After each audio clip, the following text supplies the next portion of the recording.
한때 대한민국 도심의 밤을 가장 화려하게 밝히던 곳은 24시간 불을 밝힌 헬스장이었습니다. 유리창 너머로 비치는 러닝머신의 행렬, 비트감 넘치는 음악 소리, 그리고 거울 앞에서 땀 흘리며 자신의 한계를 시험하던 사람들. 오운환은 단순한 유행어를 넘어 성실함과 자기관리의 척도가 되었습니다. 헬스장은 현대판 성전이었고 근육은 그 성전에서 얻은 훈장이었습니다. 하지만 2026년 오늘 그 화려한 성전들이 비명소리도 없이 무너지고 있습니다. 평소처럼 가방을 챙겨 헬스장을 찾은 회원들이 마주하는 것은 활기찬 인사가 아니라 굳게 닫힌 셔터와 그 위에 붙은 초라한 A사 용지 한 장입니다. 내부 수리 중, 개인 사정으로 긴급 휴업. 그러나 그 안내문 뒤에 숨겨진 진실은 잔인합니다. 야반도주, 파산, 그리고 수천 명의 피해자. 이것은 단순히 경기가 안 좋아서 발생하는 일시적인 현상일까요? 아니면 대한민국 피트니스 산업이라는 거대한 성을 지탱하던 기초가 통째로 썩어버린 탓일까요? 오늘 우리는 대한민국 피트니스 산업의 찬란했던 영광 뒤에 가려진 어두운 그림자, 그 붕괴의 서막을 심층적으로 파헤쳐 봅니다. 시작하기 전에 구독과 좋아요 꾹꾹 눌러주세요. 첫 번째 결정타는 코로나19가 남긴 운동 생태계의 영구적 변이입니다. 시계 바늘을 잠시 2020년으로 돌려봅시다. 전 세계를 덮친 팬데믹은 헬스장에게 사형 선고와도 같았습니다. 밀폐된 공간, 가쁜 숨소리, 비산하는 비말. 헬스장은 감염의 온상이라는 낙인이 찍혔고 강제 영업 정지가 반복되었습니다. 당시 많은 전문가는 일상 회복이 오면 억눌렸던 운동 수요가 폭발할 것이라 믿었습니다. 하지만 보복 소비의 열풍은 헬스장만은 비껴갔습니다. 이유는 습관의 영구적 변이 때문입니다. 3년에 가까운 시간 동안 사람들은 굳이 헬스장에 가지 않아도 몸을 관리하는 법을 강제로 학습했습니다. 유튜브에는 전직 보디빌더부터 물리치료사까지 고퀄리티 강의가 무료로 쏟아졌고 거실 바닥은 매트 한 장으로 훌륭한 운동 공간이 되었습니다. 2023년 통계청 자료는 이미 경고를 보내고 있었습니다. 예술 스포츠여가 서비스업의 5년 내 폐업률은 무려 77.7%로 전체 업종 중 압도적 1위였습니다. 산업의 기초 체력이 고갈된 상태에서 돌아오지 않는 발걸음은 중소규모 센터들의 목을 조르기 시작했습니다. 이들에게 엔데믹은 희망의 시작이 아니라 고통스러운 연명의 시작이었습니다. 헬스장의 폐업 소식이 들려오는 골목길 건너편 수천 세대의 대단지, 브랜드 아파트들이 웅장하게 서 있습니다. 사설 헬스장 관장들에게 가장 무서운 경쟁 상대는 이제 옆 건물의 경쟁업체가 아닙니다. 바로 저 아파트 단지 지하에 숨겨진 커뮤니티 센터입니다.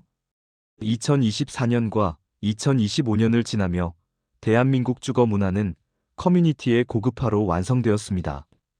과거 아파트 헬스장이 낡은 러닝머신 몇 대 둔 생색내기용이었다면 지금은 다릅니다. 이탈리아의 테크노짐, 미국의 라이프 피트니스 등 수천만 원을 호가하는 하이엔드 수입 기구들이 오와 열을 맞춰 서 있습니다.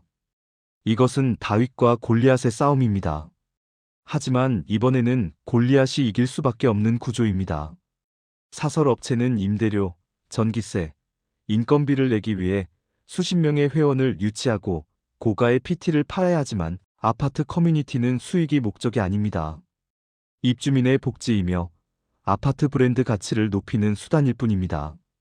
도보 10분 거리의 사설 업체와 엘리베이터 1분 거리의 아파트 헬스장.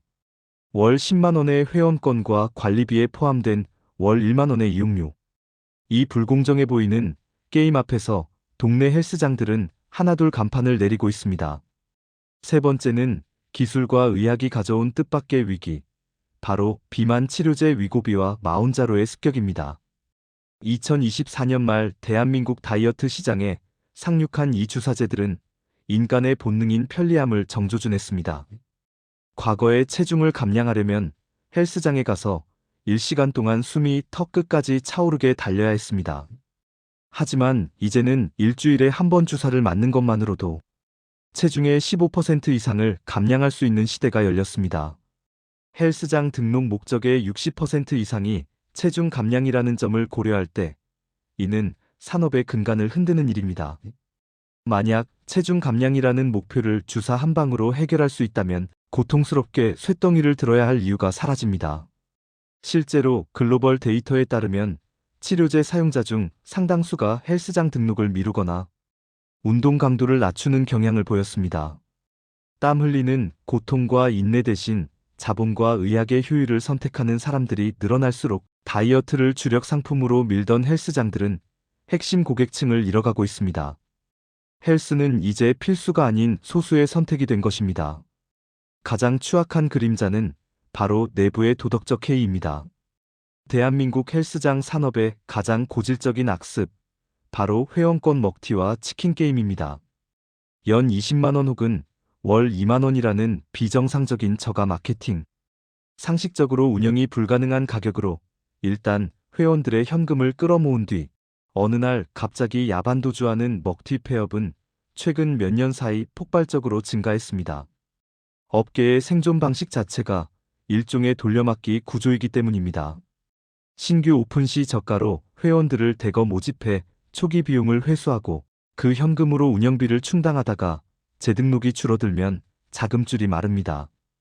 그러면 또 다른 신규 회원을 받기 위해 가격을 더 내리거나 결국 감당할 수 없는 시점이 오면 간판을 내리고 잠적합니다. 이것은 폰지 사기와 다를 바 없는 구조입니다. 한 업체가 무리하게 가격을 내리면 주변 업체들도 생존을 위해 따라 내릴 수밖에 없는 치킨 게임의 늪. 그 끝은 뻔합니다.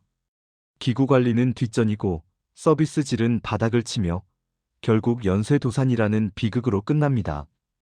이제 소비자들은 불안감에 장기 결제를 꺼리고 있고 업계 스스로가 파놓은 함정에 소비자 신뢰라는 자산이 빠져 죽어가고 있습니다. 낮은 회원권 가격으로 인한 적자를 메꾸기 위해 헬스장들이 선택한 최후의 보루는 PT 판매였습니다. 하지만 이것이 대중에게는 거대한 피로감으로 다가왔습니다. 입장하자마자 시작되는 체성분 분석, 은근슬쩍 건강 이상설을 제기하며 결제를 유도하는 트레이너들의 강매 전략. 트레이너들은 이제 운동 지도자가 아닌 영업사원으로 변모했습니다. 이대로 운동하면 몸 다 망가진다는 공포 마케팅에 대중은 피로를 느끼기 시작했습니다. 이제 헬스장은 편안한 운동 공간이 아니라 영업의 최전선이 되었습니다. 과도한 영업은 고객들을 헬스장 밖으로 밀어내고 있습니다. 트레이너는 교육자가 아닌 판매원이 되었고 회원은 고객이 아닌 타겟이 된 현실입니다. 마지막으로 2026년의 소비자들은 더 이상 기구가 많다는 이유만으로 지갑을 열지 않습니다. 여기서 우리는 피트니스 산업의 극심한 양극화를 목격합니다. 사라지는 곳들은 특징이 명확합니다. 특색 없는 시설, 관리가 안 되어 찌든 때가 가득한 샤워실, 먼지가 쌓인 바닥과 불친절하는데 반면 살아남는 곳들은 공간의 가치를 재정의 합니다. 5성급 호텔 수준의 프리미엄 서비스를 제공하거나 데이터 기반의 정교한 관리를 제공하거나 혹은 아파트 헬스장이 줄 수 없는 독보적인 커뮤니티 경험을 제공하는 곳들입니다. 단순히 운동기구가 놓인 장소를 제공하는 비즈니스는 끝났습니다. 이제는 경험과 결과를 증명하는 비즈니스만이 생존의 티켓을 거머쥘 수 있습니다. 대한민국 피트니스 산업은 지금 단 한 번도 경험하지 못한 변곡점에 서 있습니다. 공급 과잉, 수요의 변화, 기술의 발전이라는 것엔 파도 속에서 과거의 구태의연한 방식으로는 절대 살아남을 수 없습니다. 이제 헬스장은 단순히 몸을 만드는 곳을 넘어 진정으로 사람의 건강과 삶을 케어하는 공간으로 진화해야 합니다. 화려한 전단지와 저렴한 가격에 속아 회원권을 결제하던 시대는 끝났습니다. 진정성 있는 서비스로 승부하는 곳만이 이 몰락의 시대를 뚫고 살아남을 것입니다. 여러분이 다니는 헬스장은 과연 안녕한가요? 아니면 혹시 오늘 아침 폐업 문자를 받으셨나요? 대한민국 피트니스 산업의 내일, 여러분의 생각은 어떠신가요? 이상입니다. 영상이 도움이 되셨다면 구독과 좋아요 눌러주세요.